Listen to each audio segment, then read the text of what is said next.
दर्शकों नमस्कार। आज हम एक ऐसे व्यक्ति से परिचय करवाने वाले हैं जिनके जीवन में बहुत ही दुख है और उनकी मानना यह है कि जब से उन्होंने संत रामपाल जी महाराज जी से नाम दीक्षा ली, उनके जीवन में सुख और शांति हो गई। दर्शकों, वह पहले जय गुरुदेव पंथ से जुड़े थे और माता दुर्गा जी का खूब भक्ति करते थे, लेकिन इतनी भक्ति करने के बाद भी उनको कोई लाभ नहीं मिलता था। इसीलिए वह हार मानकर संत रामपाल जी महाराज जी से नाम दीक्षा ली और उनके जीवन में सुख और शांति का माहौल बन गया। दर्शकों, उनका कहना यह भी है कि उन्होंने संत रामपाल जी महाराज जी को स्वयं अपने आँखों से देखा है, क्योंकि उनकी मृत्यु भी हो गई थी। उन्हें स्वयं संत रामपाल जी महाराज जी मिले और उन्हें सत भक्ति का राह बताया। दर्शकों, आइए सुनाते हैं गुरु गोविंद दास की कहानी, उन्हीं की जुबानी। नमस्कार दर्शकों, स्वागत है आपका फिर से एक नई वीडियो में। दर्शकों, आज हम आए हैं सतलोक आश्रम धाम में।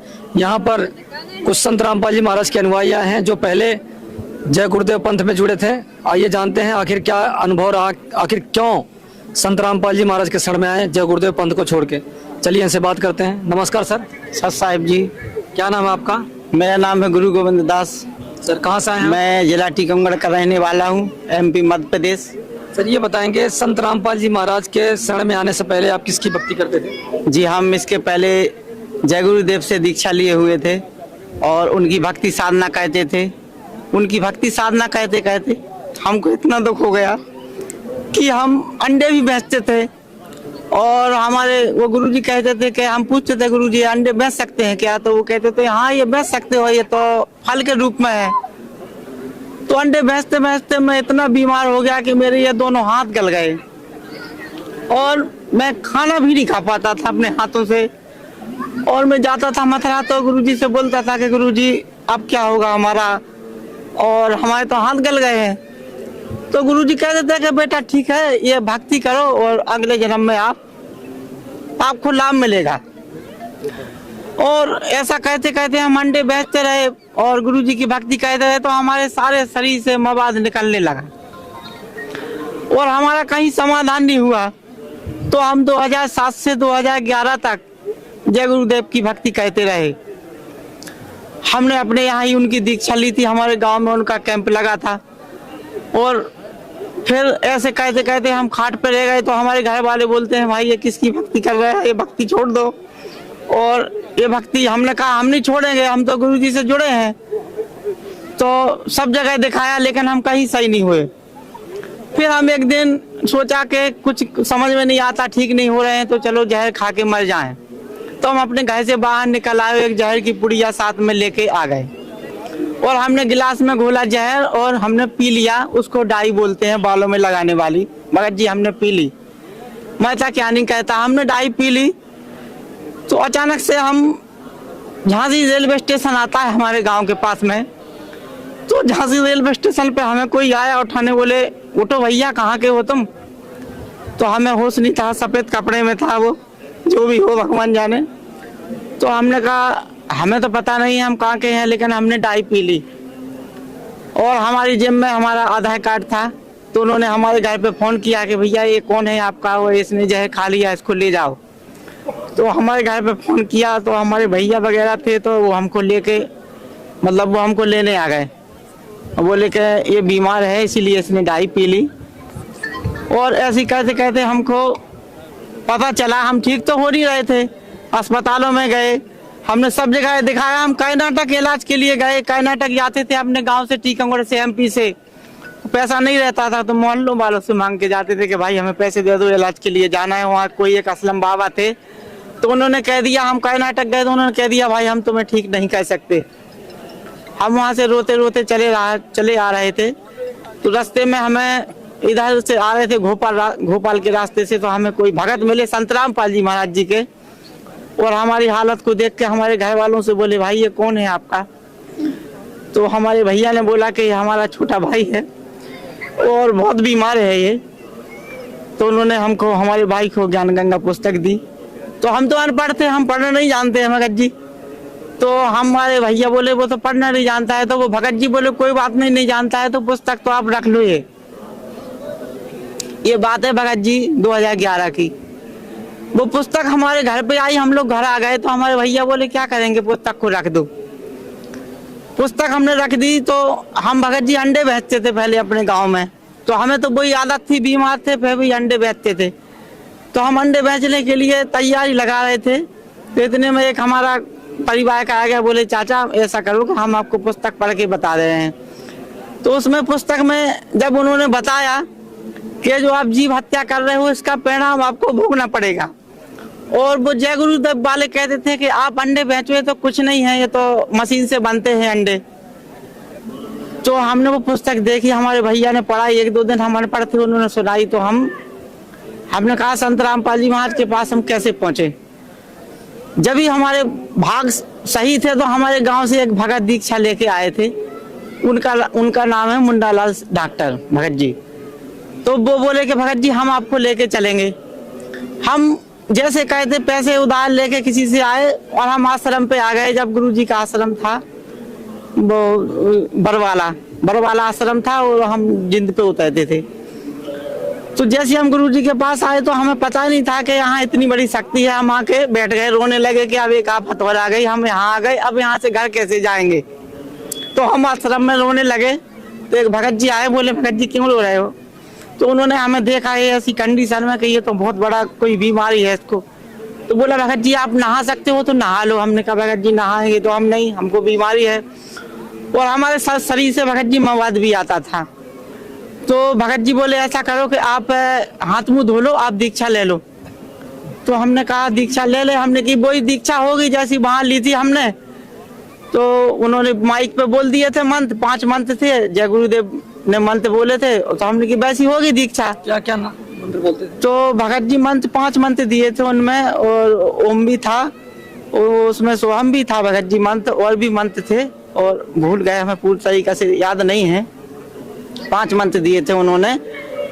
तो हमने कहा वही मंत्र हो गए यहाँ। तो हमने हाथ पांव धो के बैठे। तो हाँ जैसे ही हम आश्रम में आए अंदर तो हमें भूख लगे आए भगत जी।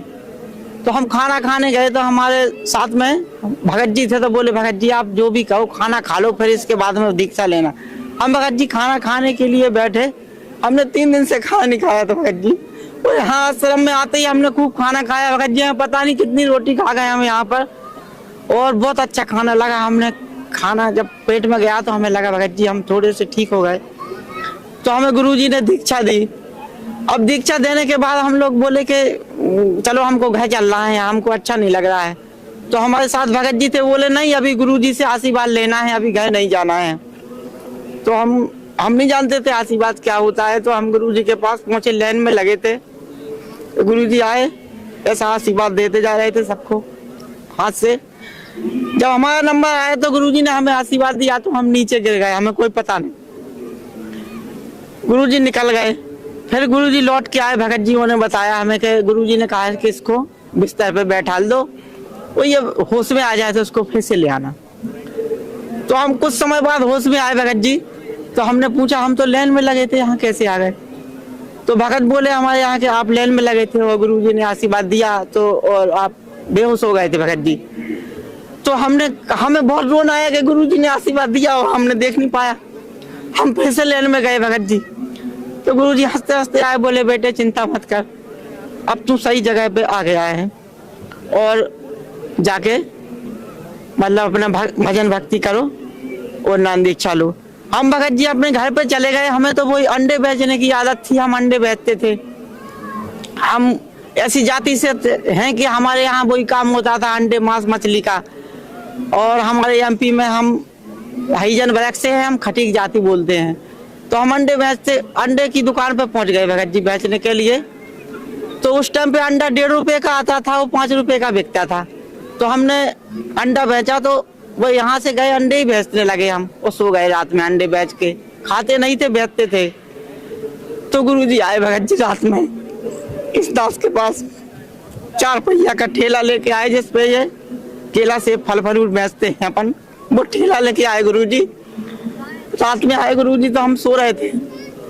तो हमने कहा ये तो बारे गुरुजी आ गए हमारे। तो गुरुजी बाहर खड़े हैं और पुस्तक बेच रहे हैं ज्ञान गंगा ठेला पर। तो हमने कहा गुरुजी आप पुस्तक बेच रहे? बोले हाँ बेटे तुम्हारे लिए ले आए हम पुस्तक। तो गुरुजी बोले बेटे आप क्या काम करते हो? हमने कहा गुरुजी हम अंडे बेचते हैं। तो गुरुजी बोले अंडे में कितनी फायदा होती है बेटे? हमने कहा गुरुजी 1.5 रुपए का आता है, वो 5 रुपए का बिकता है, 3.5 रुपए मिलते हैं। उस टाइम पे हम 2011 में आए थे जब ज्ञान गंगा पुस्तक गुरुजी के यहाँ 5 रुपए की सेवा होती थी, वो 10 रुपए में सेवा बाहर की जाती थी। तो गुरुजी हमसे कहने लगे कि बेटे अंडा बंद कर दो, आपको 3.5 रुपया मिलता है अंडा में, और ये ज्ञान गंगा पुस्तक सेवा करो मालिक की। तो 5 रुपए की ये पुस्तक है, वो आप 10 में सेवा करो, 5 आप ही रख लेना, एक पुस्तक पे आपको 5 रुपए मिलेंगे। गुरुजी हमसे कह के गए। तो हमने कहा गुरुजी ठीक है हम पुस्तक बेचेंगे। सपने में चल रही हमारी बात। गुरुजी हमसे बोलने लगे गुरुजी हमसे बोलने लगे बेटे हम काशी बनारस में आए थे, हम वही है कबीर साहब। तो हमने कहा गुरुजी हम तो जानते नहीं, हम कैसे माने आपको? तो गुरुजी हमको उड़ के ले गए, गुरुजी आगे आगे हम पीछे पीछे। तो गुरुजी हमको बता रहे हैं यहाँ हमने सत्संग किया था, यहाँ हमने लोगों को समझाया, यहाँ हमने नाम दीक्षा दी, लेकिन हमारी किसी ने नहीं मानी बात।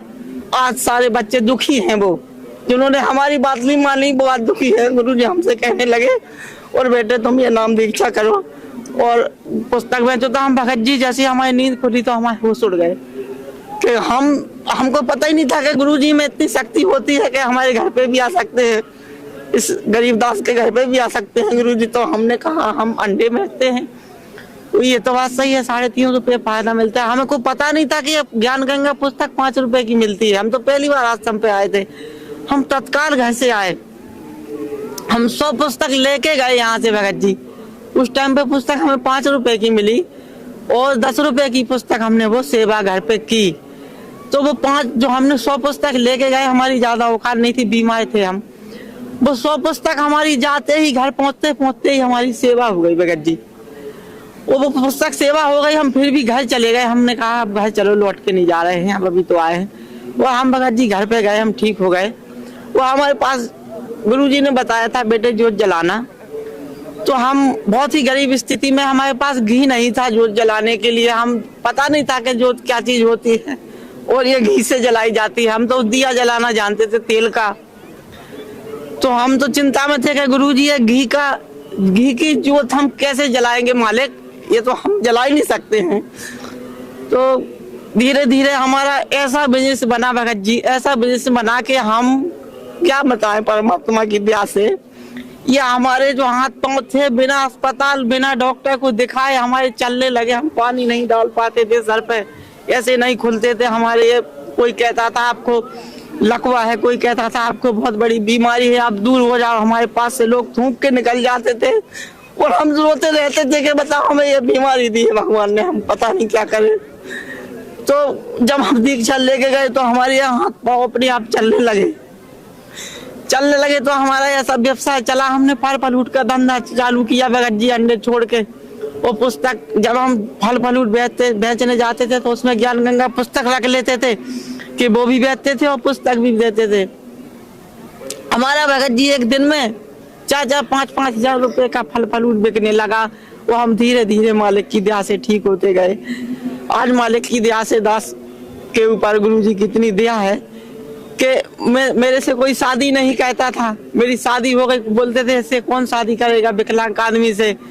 और मेरे घर में माँ बाप सभी दुखी थे, मकान तक नहीं थे हमारे यहाँ रहने के लिए।